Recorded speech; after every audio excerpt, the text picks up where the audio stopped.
নমস্কাৰ মোৰ নাম শ্ৰী বিভুৰঞ্জন ভৰালী পোনপ্ৰথমতে মোৰ মৰমৰ ছাত্ৰ ছাত্ৰীসকলক মোৰ এই চেনেলটোলৈ স্বাগতম জনাইছো আজিৰ ভিডিঅ'টো আপোনালোকক ক্লাছ 8 ৰ এনচিইআৰটি চেপ্টাৰ 2 44 পেজত থকা ফিগাৰ ইটাৰ কোৱেশ্চনৰ 5 নম্বৰ কোৱেশ্চন সলভ কৰিব লাইছো আৰু 5 নম্বৰ কোৱেশ্চন কি কৈছে যে simplify and write this in the exponential form ইকাৰে আপোনালোকক প্ৰথমতে সিম্পলিফাই কৰিব দিছে আৰু তাৰ পিছত কি কৈছে যে এক্সপোনেনশিয়েল ফৰ্মত নেবছে এক্সপোনেনশিয়েল ফৰ্ম মানে পাৱাৰত এটো আমাক লিখিব দিছে হেতু ফৰ্মত ক্লিয়াৰ সো ইয়াতে আমাৰ যেটো প্ৰথমটো আছে এটো হৈছে কি দিছে যে 10 to the power -2 into 10 to the power -5 clear so এইটোক আমি কি লিখব পাৰো দুটাৰে বেস সেম আছে ঠিক আছে এটো এটা আমাৰ ফৰ্মুলা এটা আছে যে a to the power m into a to the power যদি n হয় তেতিয়া হলে আমি কি লিখব পাৰো a to the power m plus n direct কৰিব পাৰো তো এটোকো আমি এনেকৈ লিখিম যে 10 টু দি পাৱাৰ -2 প্লাস ব্র্যাকেটত -5 that means 10 to the power -2 plus a -5 তো 10 to the power to -7 হ'ব that means আমি উপৰটো প্লাস কৰি দিম ঠিক আছে প্লাস কৰি ইটো আমাৰ formula a to the power m plus a to the power n is equal to a to the power উপৰৰ পাৱাৰ দুটা বেলেগ বেলেগ থাকিলে তো m plus n হৈ যাব কাৰণ বেস আমাৰ সেম আছে তো হেতু প্ৰসেছত আমি ইটো সলভ কৰিছো দুই নম্বৰটো কি আছে দুই নম্বৰটো আছে যে 5 to the power 7 divided by 5 to the power 4 so ইটোত আমাৰ মাল্টিপল আছে ইটোত আমাৰ কি আছে ডিভাইড আছে যদি আমাৰ ডিভাইড থাকে আমি কি কৰিম পাৱাৰ দুটা আমি সাবট্ৰেক্ট কৰিব লাগিব কাৰণ বেস আমাৰ সেম আছে ইটো এনেকুৱা ধৰণৰ ফৰ্মুলা যে a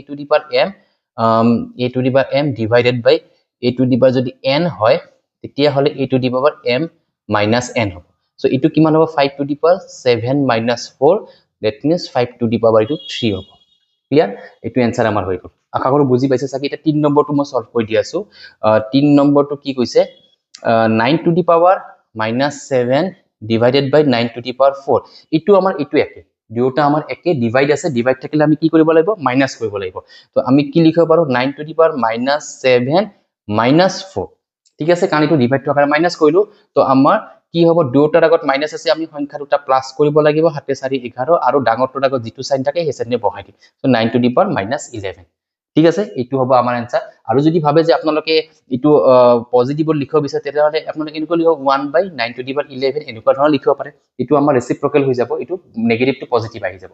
ঠিক আছে তিনিটা আমাৰ কমপ্লিট হ'ল এটা 6 নম্বৰটো কৰি আছো 6 নম্বৰটো কি কৈছে যে 13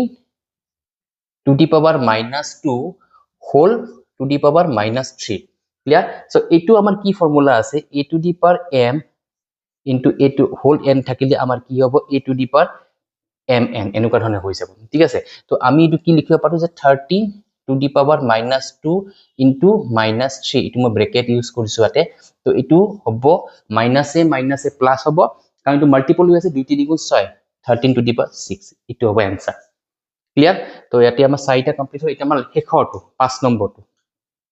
আশা কৰো বুজি পাইছে সাগে এটো আমি কেনেকুৱা প্ৰসেছত এটো 5 নম্বৰটো 5 নম্বৰটো কি কৈছে যে m to the power 5 আৰু n to the power 12 তাৰ পিছত হিপনে m